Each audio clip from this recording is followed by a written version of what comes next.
Benson's giving me the old side eye today because I'm not working on something that's his favorite. I'm not working on the 360. Today, I'm working on a PlayStation 3. This PlayStation 3 is a Catch A00. It is the NTSC-J version of the console.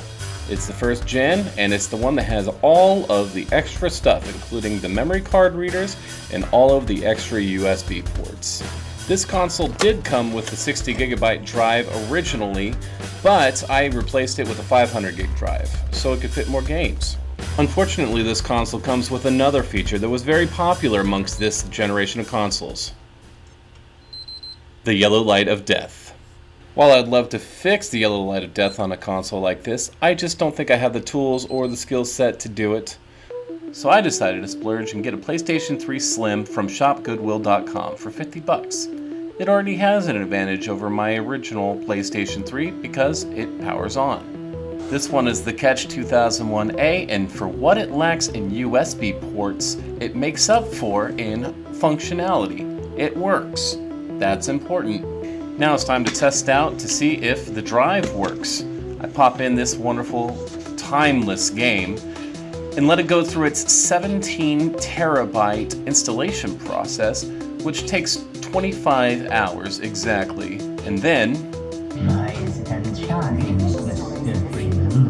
Rise and shine. why Rika? We got sound and color. Now all I have to do is play through it a little bit and make sure it doesn't do anything like overheat. To check if it overheats, I think we should put in this banger right here. The Last of Us is known to blow out fans on several PS3s. This game single-handedly destroyed and delaminated graphics chips on these boards for years. We seem to be fine for now though, so we'll just move on. I'm updating the dashboard and then getting it ready for the steps necessary to hack this. I can tell you from previous experience that the fun part of this journey is not going to be the multiple failures you're going to experience. But I can tell you with a little determination and a few Benson scratches, you can make it through and see some hen action on your PS3. At this point I thought I was safe to install some custom firmware, but I was very wrong.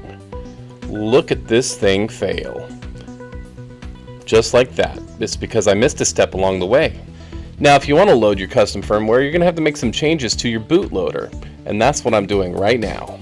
And now that the NAND is all dumped and booted, it's time to restart and try to load EvilNAT.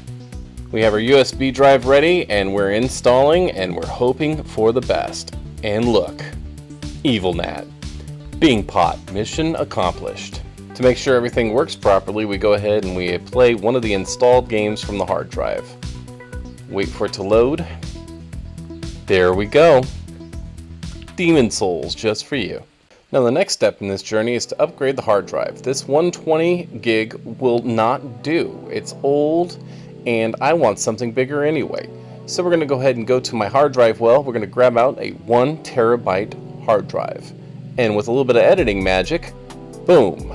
It's installed in the caddy and it's time to put this inside the PS3. After we get this thing secure, we format it and we reinstall EvilNAT. This formatting is going to be a while. Oh, here we go. It's time to reinstall everything. English, sure. Now we have a fresh install of EvilNAT custom firmware.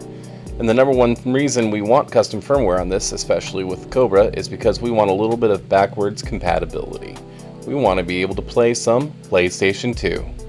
Now the flavor of the day here is an absolute banger called Yakuza. This was very popular in its heyday. I know people who still play this game. Everything seems to be playing fine. My PS3 isn't overheating or anything. It's not making funny noises. There we go. With everything tested out, it's time to start comping some games over to the new hard drive. I'm starting to fill up some space here. We'll see how many days it takes to fill up this drive. So how did it turn out, do you ask? Well, let me show you.